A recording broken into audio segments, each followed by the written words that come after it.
ఉన్నప్పుడు ఉన్నటువంటి సౌండ్నే ఉంటాం స్థూల విషయం. ఇలాగ పంచేంద్రియముల యొక్క విషయాలకి స్థూల విషయములు వేరుగా ఉన్నాయి, సూక్ష్మ విషయములు వేరుగా ఉన్నాయి. ఇక్కడ సూక్ష్మ విషయ ఇవన్నీ కూడా సవిచార సమాపత్తి, నిర్విచార సమాపత్తి అనే రెండింటిలోనూ కూడా మీకు అలాంటివి జ్ఞాపకం చేసుకుంటాం. అవసరమైతే అది సవిచార సమాపత్తి వస్తుంది, లేకపోతే సవితర్క సమాపత్తి. అవి జ్ఞాపకం చేసుకుంటాం అక్కర్లేకుండా అన్నిట్లోనూ ఒకటే భాషించేటువంటి స్థితి వస్తే నిర్విచార సమాపత్తి, లేకపోతే నిర్వికల్ప సమాపత్తి వస్తుంది. ఆ జ్ఞాపకం చేసుకున్న మీకు సహాయం చేసేటువంటి సూక్ష్మ విషయములే గాని స్థూల విషయములు కావు సుమా. యోగాభ్యాసంలో మీకు సహాయం చేసేవి సూక్ష్మ విషయాలే గాని స్థూల విషయాలు కావు. ఎలా ఉంటుంది ఒక ఉదాహరణ చూడండి. ఒక 2 పిట్టలు చెట్టు మీద ఉన్నాయి. ఒక పిట్ట మీద పోయేవాడు బాణం వేశాడు. బాణం వేసేటప్పటికి రెండవ పిట్ట ఏం చేసింది, దాన్ని బాధ చూసి రురావకరుణాంగిరం అంటే చాలా జాలి అయినటువంటి శబ్దంతో ఏడ్చింది పెద్దగా. ఏడిస్తే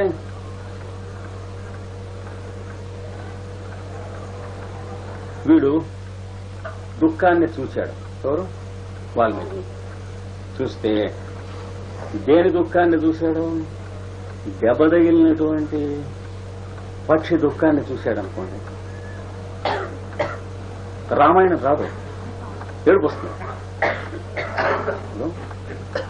ఓ కోడిని పెంచుకుంటూ ఉంది ఆవిడ. కుక్క ఆ కోడిని పట్టేసింది. ఆవిడ కోడిని చూసింది అనుకోండి. అయ్యా కోడి పెట్టబోయిందని ఏడుస్తుంది, కానీ రామాయణం రాస్తుందా? లేకపోతే ప్రతి కోడి పెట్టని కుక్క చంపినప్పుడల్లా ఒక రామాయణం పుట్టాల్సింది కదా. కానీ వాల్మీకి చూసింది ఆ దెబ్బ తగిలినటువంటి పెట్ట ఏడుస్తున్న ఏడుపు కాదు. దెబ్బ తగిలింది ఏడుస్తూ ఉన్నది వింటే వాడికి కలిగిన దాని పేరు స్థూలమైనటువంటి విషయం. మళ్ళీ ఇంకేం చూసేట, ఏరా గొడవ చేయకండి అరవకండి.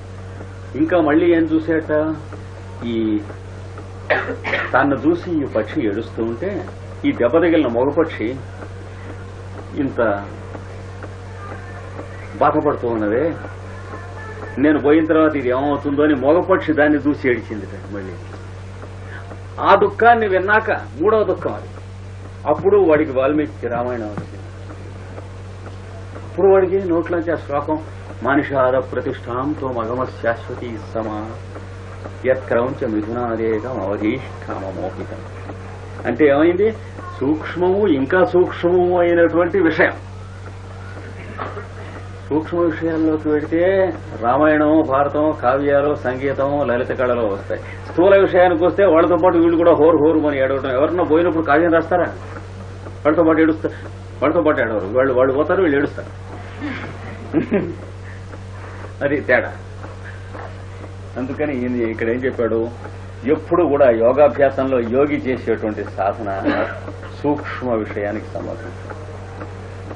ఒక పురుషుడు స్త్రీ ఒకరినొకరు ప్రేమించారట.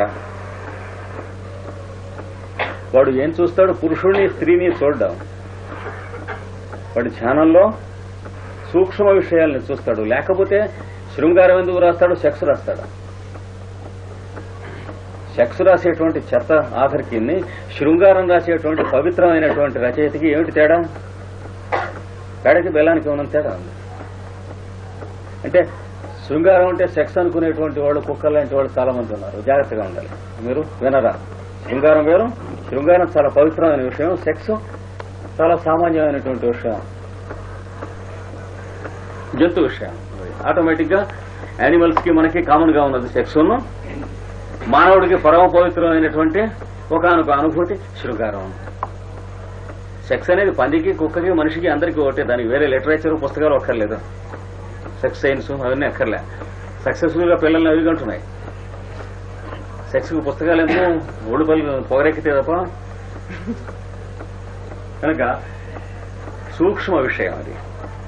కావ్యం రాశాడు, సూక్ష్మ విషయాన్ని చూసి రాస్తాడు వాడు. లేకపోతే కావ్యం రాయడు వాడు. సెక్స్ లోకి వెళ్ళిపోతాడు, లేకపోతే తాగి పడి ఉంటాడు. శరీరం పాటు చేసుకుంటాడు, డబ్బు తెచ్చుకుంటాడు తప్ప కావ్యం ఎందుకు రాస్తాడు?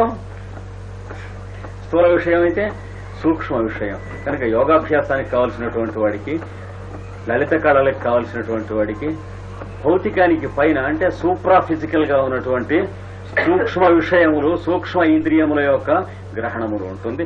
దానికి సంబంధించిన విషయం ఇప్పుడు చెప్పబడినటువంటివన్నీ. అంటే మీరు రంగులు రంగులుగా ఉన్నటువంటి దేవుడి క్యాలెండర్ ధ్యానం చేసిన ఆ రంగులు చూస్తున్నంతసేపు మనస్సు దాని మీద నిలబడి ఉంటాం ధ్యానం చేయకుండా, యువతలకు వచ్చాక కూడా ఒక మాట కళ్ళు మూసుకుంటే ఆ రంగులన్నీ గుర్తొచ్చేటట్లుగా ధ్యానం నేర్చుకోండి. అది సూక్ష్మ విషయం. అలాగే ఒక రకమైనటువంటి అగరొత్తులు వెలిగించి పూజ చేసి ప్రేయర్ చేసుకున్నాం అనుకోండి, అక్కడ ఉన్నంతసేపు ఆ అగరొత్తులలో ఉన్నంతసేపు మైండ్ ఒక లెవెల్లో ఉంది అని అనుకోకుండా యువతలకి వచ్చేసాక ఆఫీసులో కూర్చున్నప్పుడు కూడా ఆ అగరత్తుల వాసన మీరు జ్ఞాపకం చేసుకోగలరా లేదా చూడండి. అది సూక్ష్మ విషయం. అంటే ఇది యోగాభ్యాసం చేసేవాడు చేయవలసింది.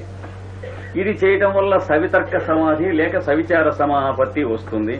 దాని తర్వాత నిర్విచార సమాధి అదే సమాపత్తి లేకపోతే నిర్వికల్ప సమాపత్తి వస్తుంది. అది ఇంతవరకు మేము చెప్పినది ఇదండి విషయం అన్నారు. అండి ఈ రెండవది వచ్చినందువల్ల అంటే ఈ సూక్ష్మ ఇంద్రియార్థములు మీకు లొంగుతాయి. అసలు ఉన్నట్టే తెలియదు మనకి చాలా కాలం. స్థూలమైనటువంటి ఇంద్రియార్థాల్లో ఉంటాం కానీ, ఎదురుకుండా మనిషి ఉంటే మనిషి ఉంది అనేటువంటిదే ఉంటాం కానీ, ఆ మనిషి ఎక్కడో ఉన్నప్పుడు మనిషి గుర్తొస్తూ ఉందే మనస్సులో, అలాంటి గుర్తొచ్చే శక్తి ఉందని ఎంతమంది ఆలోచిస్తున్నాం? కొత్తగా పెళ్ళయి భార్య కాపరానికి వచ్చినటువంటి వాడు మళ్లీ భార్య పురిటికి వెడితే ఏమిటో ఎక్కడ ఆవిడ కూర్చున్నట్టుంది, ఇంట్లో ఆవిడ ఉందేమో అనుమానంగా ఉంది అంటే భౌతికంగా ఆవిడ ఎక్కడ లేకపోయినా ఆవిడ రూపం చూడగలిగినటువంటి శక్తి సూక్ష్మమైనటువంటి విషయం లోపల ఉంది అనేటువంటిది తెలుసుకోలేడు. అవన్నీ అనుభవిస్తూనే ఉంటాడు, తెలుసుకోలేడు కనుక దాంట్లో బద్ధుడవుతాడు ఎమోషనల్ గా. తెలిసిన తర్వాత ఇవి చాలా హెల్ప్ చేస్తాయి మనకు యోగాభ్యాసానికి. వేటి చేత అయితే మనిషి చెడిపోయి పతనం చెందుతున్నాడో అవే చాలా హెల్ప్ చేసేవి, సహాయం చేసేవి. అంటే ఏవైతే వైద్యుడికి తెలిసి సరిగ్గా వాడితే రోగాల్ని నయం చేస్తాయో అవే తెలియకపోతే ప్రాణం తీస్తాయి ఇలాంటివి. కనుక తర్వాత సూత్రంలో 45వ సూత్రం సూక్ష్మ విషయత్వం చాలింగ పర్యవసానం. ఇది తర్వాత సూత్రం. విడదీస్తే సూక్ష్మ విషయం, విషయత్వం వరకు ఒక పదం, చ ఒక పదం, అలింగ పర్యవసానం ఒక పదం. పైన సూక్ష్మ విషయములని చెప్పారు కదండి. అంటే ఏమిటండి కొంచెం ఎక్స్ప్లెయిన్ చేస్తున్నాడు. అంటే మెంటల్ లైట్ అన్నాం కదా, ఆప్టిక్ లైట్ కాకుండా ఆ తేడా ఏమిటో చూస్తున్నాడు ఇక్కడ. కొంచెం కష్టం అది. జ్వాలాపూరుడు గారు ఆయన పుస్తకంలో మీరు మెంటల్ లైట్ అనే దాని గురించి 75 పేజీలు ఇచ్చారు. 21st సెంచరీ ఫిజిక్స్ స్టూడెంట్ మాత్రమే అర్థం అవుతుంది ఇప్పుడు నేను రాసింది. ఇప్పుడు చేతనంత వరకు అర్థమైనంత వరకు చదువుకోండి అన్నాడు. 21st సెంచరీలో ఫస్ట్ క్వార్టర్ అయిన తర్వాత మిడిల్ క్వార్టర్లోకి వెళ్ళినప్పుడు అప్పుడు అడ్వాన్స్డ్ ఫిజిక్స్ స్టూడెంట్ లైట్ చదువుకుంటుంటే వాడికి బోధపడేందుకు రాశాను, మీకు చేతనంత వరకు చదువుకోండి అన్నాడు. మెంటల్ లైట్ అనేటువంటి చాప్టర్. ఎందుకంటే మనం ఎదురున్న light optic light, physical light. వెన్నెల కాస్తున్నట్టు కళ వస్తుందండి. ఆ వెన్నెట్లో మనం చూసినటువంటి అది కళ్ళలో చూసిన వెన్నెల ఏమిటి? ఆప్టికా కాదే, మెంటల్. వెలుతురు కనిపిస్తుందా కనిపిస్తుందా? లక్షణంగా కనిపిస్తుంది. లేకపోతే వెన్నెలేమిటి? పుట్టుకురుడు వాడికి వెన్నెలో ఉన్నట్టు కలుస్తుందా ఎప్పుడా? ఏమండి వాడికి ఇంప్రెషన్ లేదుగా అసలు. వెన్నెట్లో కూర్చున్నట్టు కళ వస్తుందా పుట్టుగుడ్డు వాడికి? కాదు. అంచేత కళ్ళలో చూసేటువంటి వెన్నెల గాని ఎండ గాని అది కూడా లైటే గాని ఇంకోటి కాదు, కానీ మెంటల్ లైట్ అని తెలియాలి. మెంటల్ లైట్ ఉంది కనుకనే ఆప్టిక్ లైట్ కింద ఫిజికల్ గా దిగుతూ ఉంది, కానీ మెంటల్ లైట్ లేకుండా ఆప్టికల్ లైట్ దిగదు.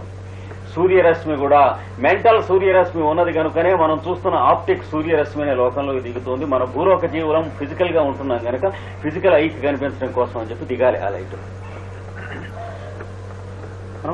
అంటే అగ్ని సూక్తములు అనేటువంటి ఋగ్వేదంలో చదువుకున్నా ఇప్పుడు నేను చెప్పిన స్టేట్మెంట్ తెలుస్తుంది. లేదా జ్వాలాపూరుడు రాసినటువంటి ఏ ట్రిటైజ్ ఆన్ కాస్మిక్ ఫైర్ అని ఒక పుస్తకం రాశాడు. 21st సెంచరీ ఫిజిక్స్ అని పెట్టాడు దానికి. అది చదువుకున్నా తెలుస్తుంది. ఇప్పుడు సూక్ష్మ విషయత్వం అనగా అంటే మరియును అని అలింగ పర్యవసానం. అలింగము అంటే లింగము లేకుండా, పర్యవసానం అంటే లింగము లేకుండానట్టి పర్యవసానము కలిగి ఉండుట. లింగం అంటే సింబల్, చిహ్న, సంకేతము. మీకు లింగం ఏంటి? మీ భౌతిక శరీరం, ఆకారం. దాని ద్వారా తప్ప మీరు గుర్తింపబడరు. నీకన్నా నువ్వు ఓడినోడు ఎట్లా గుర్తించుకుంటున్నారు? అది లింగం అంటే. అలాగే ఉత్తరం చదివి ఇది ఫలానా వాడు రాసింది నెల తెలుస్తుంది, వాడి సంతకం, అది లింగం అంతే. లేదా సంతకం పెట్టకపోయినా ఒక్కప్పుడు హ్యాండ్ రైటింగ్ని బట్టి ఇది ఫలానా వాడు ఉత్తరం తెలుస్తుంది, హ్యాండ్ రైటింగ్ ఇది ఫలానా మా వెంకటరాయ దస్తూరండి ఎట్లా తెలుస్తాం అంటే వాడి దస్తూరిని చూస్తే అది లింగం అంటే. లేదా అది కూడా తెలియకపోయినా అచ్చు అయినా కానీ ఓ పుస్తకం ఆధార్ ఎవరో తెలియకపోయినా నేను చెప్తాను నాకండి ఇది ఫలానా వాడు రాసిన బుక్ అంట, కరెక్ట్. ఏం చెప్పి తెలుస్తుంది? అది వరకు వాడు రాసిన మీరు కొన్ని చదివి ఉంటారు, వాడి ఐడియాలజీ వల్ల మీరు పట్టుకుంటారు వాడి పుస్తకం అని, అది లింగం అంటే. దేని చేత ఒక వస్తువు గుర్తింపబడుతున్నదో అది లింగం అంటారు. అది వస్తువు కాదు అనడం, ఆ వస్తువు కాదు. పటిక బెల్లం తీయగా ఉంటుంది, తీపి పటిక బెల్లం కాదు, కానీ తీపి అనేది పటిక బెల్లానికి ఉన్న లింగముల్లో ఒకటి. అలాగే పటిక బెల్లం గడ్డగా ఉంటుంది, గడ్డగా ఉన్నదల్లా పటిక బెల్లం కాదు, పటిక కూడా అలాగే ఉంటుంది, బెల్లం కూడా. ఏమండి? అందుకని ఇలాగ గడ్డగా ఉంటాం అనేది పటిక బెల్లానికి లింగం తప్ప పటిక బెల్లం కాదు. అలాగే మన తరహా, మన స్వభావం, మనం ఎట్లా ఊహిస్తామో, మన కంఠధ్వని, మన మాట, మన తెలుగు భాష, మన మొహం, మన వయస్సు, మనకు ఉన్నటువంటి పెళ్ళాం పిల్లలు, వాళ్ళ పేర్లు, మన తల్లిదండ్రులు, వాళ్ళతో ఉన్న సంబంధాలు, ఇవన్నీ లింగం మొత్తం అంతా చుట్టూ ఏమంటారు? మన లింగం అంటారు. దాన్నే లింగ శరీరం అంటారు. అది లేకుండా మనం ఉండటం నేర్చుకోవాలి. సామాన్యంగా అది లేకుండా మనం ఉండం. ఇక్కడ వచ్చేది ఏమిటి? అది లేకుండా మనం ఉంటాం వస్తుంది. కనుక అలింగ పర్యవసానం, లింగం లేకపోవటం అనే స్థితికి పర్యవసానం అవుతుంది, రిజల్ట్ అవుతుంది. అంటే ఇప్పుడు చెప్పబడినటువంటి meditation it leads to a stage where existence is possible without a symbol. అది చూసారా? The present meditation leads you to such a state in which existence is possible without a symbol. తర్వాత knowing the existence also is possible without a symbol. అది ఇక్కడ చెప్పింది దీంతో. కనుక సూక్ష్మ విషయత్వము అనగా పై చెప్పబడింది కాక మరియు అలింగముగా పర్యవసానము చెందుట. మీరు ధ్యానం చేయగా ఈ చెప్పబడిన మార్గంలో చేస్తే అవతల వాడు ఎవడో తెలుస్తుంది కానీ వాడి గురించి ఇంకేమీ మిగలదు, కరిగిపోతాయి. అవతల వస్తువు ఏమిటో నీకు తెలుస్తుంది కానీ దాని గురించి అన్నీ కరిగిపోతాయి. కాలం మీద మనస్సు పెడితే కాలం మీరు అవుతారు కానీ కాలాన్ని గురించి మిగతావన్నీ కరిగిపోతాయి. చోటును గురించి మీరు ధ్యానం చేస్తే చోట్లో ఉన్నవన్నీ కరిగిపోతాయి, మీరు చోటు అవుతారు. మీ బావమరిదిని గురించి ధ్యానం చేస్తే మీరు మీ బావమరిదిగా ఉంటారు. ఆ కాసేపును వాడిని గురించినటువంటి అన్ని మాయమవుతాయి. ఇది అంతర్యామిత్వానికి దగ్గరికి వెడుతున్నటువంటి ఇంకొక మెట్టు ఉన్నది గర్భాలయంలోకి. ఇప్పుడు మనం వేసినటువంటి మెట్లు గర్భాలయం దగ్గరికి ఎక్కుతున్నటువంటి వాటిల్లో ఇంకా ఒక మెట్టు అడ్డంగా మిగతా మెట్లన్నీ ఎక్కితిమి.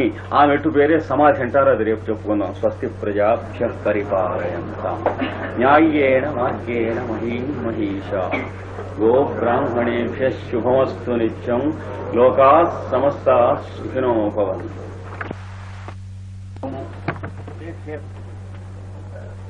ఏ రూపం కనిపించినా సరే కంటికి విషయం, చెవికి శబ్దము, చర్మమునకు స్పర్శము, నాలుకకు రుచి లేక రసము, ముక్కుకి వాసన లేక గంధము. ఇవి విషయములు లేక ఇంద్రియార్థములు, ఆబ్జెక్ట్స్ ఆఫ్ ది సెన్సెస్. మనకి ప్రత్యక్ష ప్రమాణం కలిగినప్పుడు ఈ విషయములు ఉంటాయి. ఎదురు చెప్పుకున్నాం. ప్రమాణములు 3 రకములు అని చెప్పారు కదా. ప్రత్యక్షము, అనుమాన ప్రమాణము, మూడవది మొట్టమొదటి చెప్పుకున్నాం, మర్చిపోయినారు, ఒక మాట చూడండి.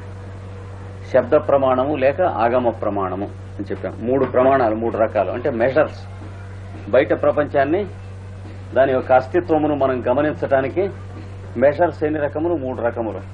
ప్రత్యక్షము అంటే కంటి ఎదురుకుండా రూపం కనిపించడం, చెవి ఎదురుకుండా శబ్దం వినిపించడం, ముక్కుకి ఎదురుకుండా అగరొత్తి వెలిగించడం, వాసన, నాలుక మీద ఏదన్నా రుచికరమైనటువంటి వస్తువు పెట్టడం, ఇవి శరీరానికి చలి వేయటం, వేడి వేయటం.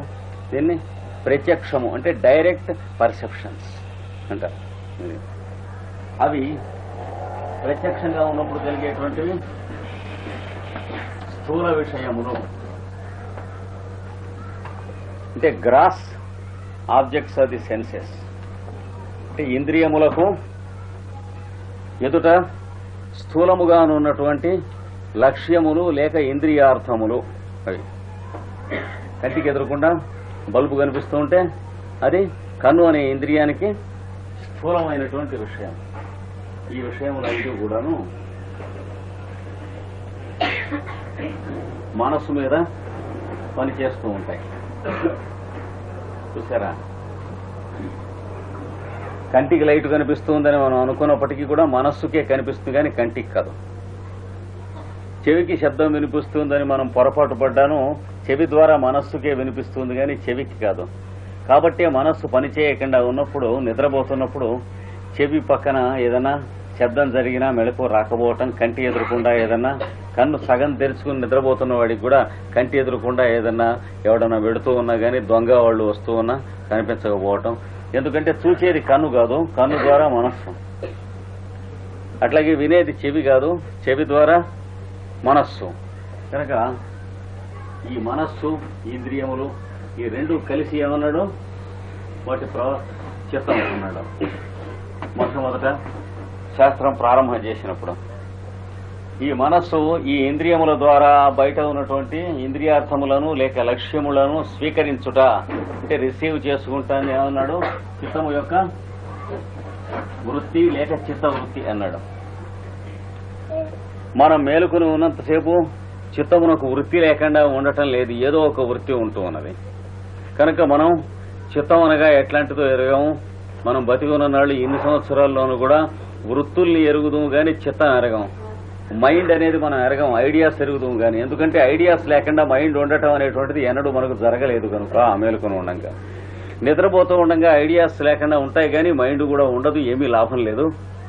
మనం ఉండెంతో పోయి ఎంతే చనిపోయిన వాడితో సమానం కనుక అది లెక్కలోది కాదు.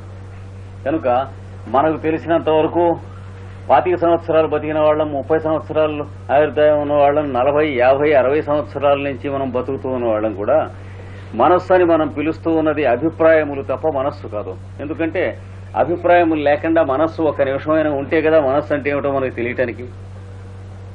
అది చెప్పాడు ఇదివరకు మనకి. ఏది ఇంతవరకు మనం చెప్పుకున్న వాటిలలో సమన్వయం చేసుకుంటూ. అందుకని ఇంతవరకు మనం మన గురించి మనం ఎరుగుదాం అని అనుకున్నదంతా అబద్ధం. మన గురించి మన అభిప్రాయాల గురించి మనం ఎరుగుదాం కానీ మన గురించి మనం ఎరగం. మన అభిప్రాయాలు మనవే కదా అంటే చాలా తప్పు సంగతి. మన గడ్డం, మీసము, మన జుట్టు మీద వెంట్రుకలు మనలోంచి వచ్చినవి కానీ మనంలో భాగం కాదు. మన చేతిలోంచి మన గోళ్లు ఉన్నాయి, చేతులవి కాళ్ళవి, గోళ్లు మనలోంచి బయటకు వచ్చినవి కానీ మనలో భాగం మాత్రం కావు. ఎట్లా అవుతాయి? అలాగే మన అభిప్రాయములు మనలో భాగం కావు, మనవి అనేటువంటివి అవుతాయి. కనుక ఈ చిత్తవృత్తిని నిరోధం చేస్తే తప్ప మనస్సు అంటే ఏమిటో దాని నిజస్వరూపం మనకు తెలియదు అన్నాడు. అంటే చిత్తానికి ఈ లక్ష్యములు లేకుండా ఉండాలి. ఇది ప్రత్యక్ష ప్రమాణంలో. ప్రత్యక్ష ప్రమాణం కాకుండా అనుమాన ప్రమాణం అని ఇంకోటి ఉంటుంది అన్నాడుగా, గుర్తుందా? మొట్టమొదటి మనం చెప్పుకున్నది రెగ్యులర్ గా వస్తున్న స్టూడెంట్స్ గుర్తుండాలి. ఏదో సరదాగా ఒక్కో రోజున యోగా క్లాస్కి వచ్చేవాళ్ళు వేరు, అలా కాకుండా రెగ్యులర్ గా వచ్చే వాళ్ళకి జాగ్రత్తగా గుర్తుండాలి. సినిమాకి టికెట్ దొరకకపోతే యోగా క్లాస్కి వచ్చి వాళ్ళకి గుర్తుండకపోయినా పర్వాలేదు. శాస్త్రం కావాలని నేర్చుకుంటున్నవాడి పూర్వాపర సందర్భం గుర్తుండాలి మనకి. ప్రత్యక్ష ప్రమాణము, అనుమాన ప్రమాణము. ప్రత్యక్ష ప్రమాణం అంటే మనం చూసాం. అనుమాన ప్రమాణం అంటే రెండవది, అక్కడ పొగ వస్తువు ఉన్నది, దాన్ని బట్టి అక్కడ నిప్పు ఉన్నది అని చెప్పి మనకి తెలియటం. నిప్పు మనం కంటితో చూసామా? చూడలేదు. పొగనే కంటితో చూసాం, నిప్పు వస్తుందని మనం అనుకుంటున్నాం. ఇది అనుమాన ప్రమాణం అంటారు. అనుమానం అంటే ఏమిటి? ఇన్ఫరెన్స్. ఇందాకటిది డైరెక్ట్ పర్సెప్షన్, ఇది పర్సెప్షన్ త్రూ ఇన్ఫరెన్స్. రెండవది బాగా గుర్తుపెట్టుకోండి. ఇందాక చెప్పింది ఎదురుకుండా ప్రత్యక్షంగా ఇంద్రియార్థములు లేక విషయములు అనేటువంటివి ఇంద్రియాలకు ఎదురుకుండా ఉన్నప్పుడు జరిగేది. ఇది ఒక ఇంద్రియానికి ఎదురుకుండా ఉంటే ఇంకొక ఇంద్రియం అనుమానించవచ్చు. అంటే గోడవతల మీరు దగ్గారనుకోండి, దగ్గేటప్పుడు గోడవతల ఉన్నటువంటి నేను భాస్కర్ రావు వచ్చాడు అంటాను. నేను చూశానా మిమ్మల్ని? చూడలేదు. కానీ భాస్కర్ రావు వచ్చినట్టు మామూలుగా ఎలా తెలియాలి? చూస్తే కంటికి ఆకారం కనిపిస్తే తెలియవలసినటువంటిది ఒకటి, ప్రత్యక్ష ప్రమాణం. అలాగాక దగ్గారు, అది కూడా ప్రత్యక్ష ప్రమాణం. చెవికి వినపడ్డాడు భాస్కర్ రావు కదా. అలా కాకుండా నేను బజార్కి వెళ్ళాను పొద్దున్నే, వెనక్కి తిరిగి ఇంటికి వచ్చేటప్పటికి ఆ వాకిట్లో భాస్కర్ రావు చెప్పులు ఉన్నాయి. లోపల భాస్కర్ రావు మాట్లాడుతున్నాడు అంతకృష్ణతోనో బుజ్జితోనో. నేను అప్పుడు వాకిట్లో ఓహో అప్పుడే పొద్దున్నే భాస్కర్ రావు వచ్చేసాడే అన్నాను అనుకోండి. ఇప్పుడు ఇది ఏ ప్రమాణం అవుతుంది? ఇప్పుడు భాస్కర్ రావులో ఉన్న ఏ భాగాన్ని చూడటం గాని వినటం గాని జరగలే. ఏం జరిగింది? భాస్కర్ రావు చెప్పులు చూచాం, చెప్పులు చూచి భాస్కర్ రావు వచ్చాడని ఊహించాం. దీన్ని అనుమాన ప్రమాణం అంటారు. ఇండైరెక్ట్ పర్సెప్షన్ లేక ఇన్ఫరెన్షియల్ పర్సెప్షన్. ఏమండి? అంటే ఇక్కడ ఏం పని చేస్తుంది? ఒక వస్తువుని చూచి ఇంకొక వస్తువు దీనికి దానికి సాహచర్యం అన్నారు. అంటే అసోసియేషన్ ఆఫ్ థాట్ అన్నాడు పేవలోవ్. దీన్ని కండిషన్డ్ రిఫ్లెక్స్ అని కూడా అన్నాడు. మన వాళ్ళు ప్రాచీనంలో ఏమన్నారు? దీన్ని సాహచర్య లక్షణ అన్నారు. హరి అనే శబ్దం ఉందనుకోండి. హరి అనే శబ్దానికి విష్ణు అనే అర్థం ఉంది, గుర్రం అనే అర్థం ఉంది, కోతి అనే అర్థం ఉంది, గోడ అనే అర్థం ఉంది కదా. హరి హరి వచ్చాను అని వాక్యం రాస్తే ఇందులో ఎవడొచ్చాడో తెలియదు కదా.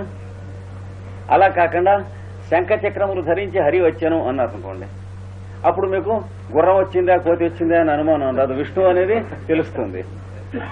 దీన్ని ఏమంటారు? అసోసియేషన్, అంటే సాహచర్యము. అంటే శంఖ చక్రాల సాహచర్యం వల్ల హరి అంటే విష్ణువే వచ్చిందని తెలుస్తుంది. లేదా అసాహచర్య లక్షణ అంటే ఎలిమినేషన్ ప్రాసెస్, అంటే శంఖ చక్రములు తేకుండా హరి వచ్చాను అన్నారు అనుకోండి, అప్పుడు కూడా విష్ణు అనే అర్థం వస్తుంది. గుర్రం శంఖ చక్రాలు తేకుండా వచ్చిందని ఎవడనుకుంటాడు? చూసారా? ఇప్పుడు మాట్లాడకూడదు, మాట్లాడకూడదు. ఇది సాహచర్య లక్షణ, అసాహచర్య లక్షణ, ఈ రెండు. దీన్ని ఏమంటారు? Inference by association. దీన్ని అనుమాన ప్రమాణము అని అంటారు. అనుమాన ప్రమాణం వల్ల మనకి తెలిసేది ప్రత్యక్ష ప్రమాణం కావచ్చు, కాకపోవచ్చు కదా. మూడవది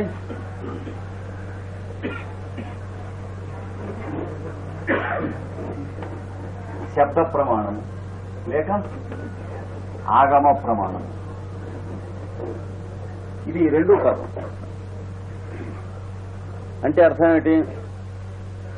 7 గంటలకి యోగా క్లాస్ ఉంటుంది అని అనౌన్స్ చేశాం. అందరం మర్నాడు 7 గంటలకి ఇక్కడ చేరాం. అందరూ 7 గంటలకి ఇక్కడ చేరటానికి మీకు పని చేసినటువంటిది ప్రత్యక్ష ప్రమాణము కాదు, అనుమాన ప్రమాణము కాదు. ఇక్కడ 7 గంటలకు క్లాస్ ఉంటుందని నలుగురం అనుకుంటాము, ఒకడందరికీ వినపడేట్టు అనౌన్స్ చేయటం, అంతే కదా. అంటే శబ్దం ద్వారా ఇందరినీ కట్టుకొని వచ్చింది ఇది. అది శబ్ద ప్రమాణం అంటారు. దీన్నే చిన్నగా వాడితే ఏమంటారు? ఆగమ ప్రమాణం అంటారు. అంటే సైన్సే ప్రమాణం అని ఆగమం. అంటే it is a scientific perception. ఎందుకంటే పొరపాటు పట్టని వీల్లేదు కదా. ఇంతమందిలో రోజు సాయంత్రం పూట 7 గంటలకి యోగా క్లాస్ పెట్టుకుందాం అని అనుకున్నప్పుడు దాని అర్థం ఇంకోటనే అనుమానం ఎవడు పట్టని వీలుండదు కదా. కనుక ఇక్కడ యోగా క్లాస్ పెట్టుకుందాం, అందరం ఇక్కడ చేరదాం అనేటువంటి వాక్యం ఏదైతే ఉందో ఆ వాక్యమే ప్రమాణం. ఇవి 3 రకాల ప్రమాణాలు: ప్రత్యక్షము, అనుమానము, శబ్దము. ఇందులో చిత్తవృత్తులు ఏందన్నాడు? ప్రమాణము, ఇవన్నీ కలిసి ప్రమాణాలు కదా. రెండవది వికల్పము, మర్చిపోకూడదు, అడగగానే చెప్పగలగాలి. ప్రమాణము, వికల్పము,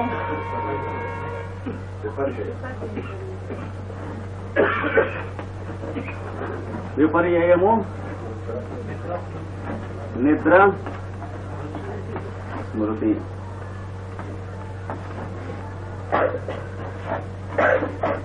ఇందులో చివరికి తీసుకోండి. నిద్ర మనకి ఎట్లాగూ పనికిరాదు మనం ఉండం గనక.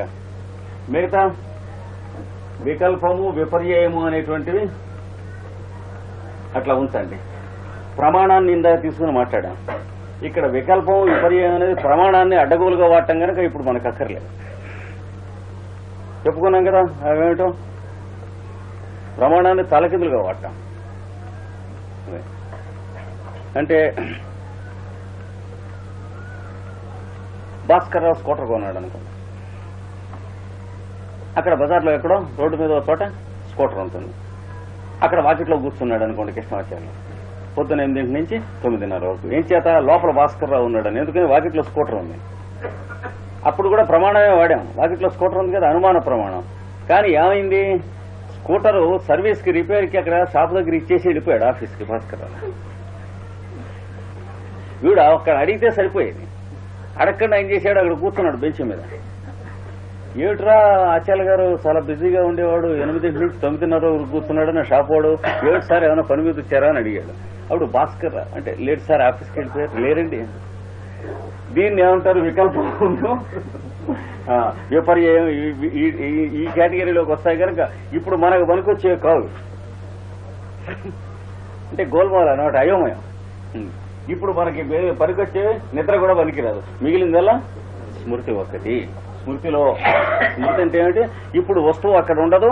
ఇదివరకు వస్తువు మీరు ప్రత్యక్ష ప్రమాణంలో ఎరిగి ఉన్నటువంటి దాని విషయాన్ని స్వీకరించడం పేరు స్మృతి అంటారు. అంటే ఆబ్జెక్ట్ అక్కడ లేకుండా ఆబ్జెక్ట్ మీకు పని చేయుట. అప్పుడు రూపము అంటే ఫస్ట్ క్లాస్ అయినటువంటి కృష్ణ విగ్రహం, కృష్ణుడు క్యాలెండర్ చూసాం, రంగులు చాలా అద్భుతంగా ఉన్నాయి, ప్రత్యక్ష ప్రమాణం. తర్వాత మనం రైల్లో కూర్చున్నప్పుడు ఆ కృష్ణ విగ్రహాన్ని మనం జ్ఞాపకం చేసుకుంటాం, దాన్ని స్మృతి. ఇప్పుడు కూడా మనకి ఇంద్రియం పనిచేస్తోంది. ఏ ఇంద్రియం పనిచేస్తుంది? కన్ను అనే ఇంద్రియమే పనిచేస్తోంది. జ్ఞాపకం చేసుకుంటున్నప్పుడు కూడా చూస్తూ ఉన్నప్పుడు ఎదురకుండా కన్నును, జ్ఞాపకం చేస్తున్నప్పుడు చెవిని పని చేయవు. చూస్తూ ఉన్నప్పుడు కన్ను కనుక అయితే జ్ఞాపకం వచ్చినప్పుడు కూడా కన్నే పనిచేస్తుంది. కంటికే కనిపిస్తుంది ఇప్పుడు కూడా మనస్సులో. కానీ ఈ కన్ను కాక మనస్సులో ఉన్న కంటికి కనిపిస్తోంది. చూసారా? అంటే మనకి ఈ 2 కళ్ళకి లోపల ఇంకొక 2 కళ్ళు ఉన్నాయని తెలుస్తుంది. అది ఆ 2 కళ్ళు ఏమిటి? సూక్ష్మమైన కళ్ళు. ఇవి స్థూలమైన కళ్ళు.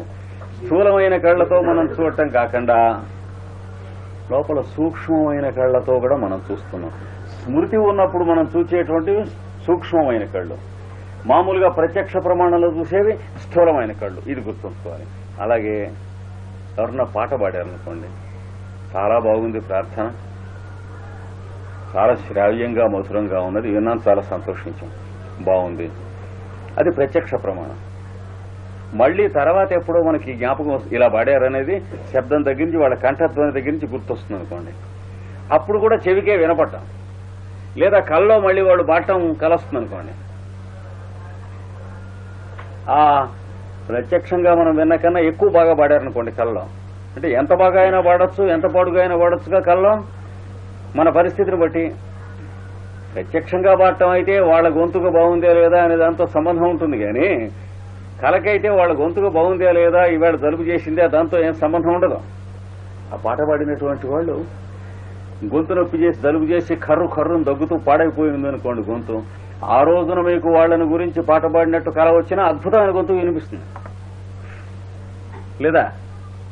అప్పుడు మీకు వినిపించేటువంటి మీకు వినేటువంటిది కూడా చెవే. కలలో మీరు పాట వినేదాని పేరు కూడా చెవే, గాని సూక్ష్మమైన చెవి. మీరు మేలుకొనుండగా వింటున్నది స్థూలమైన చెవి.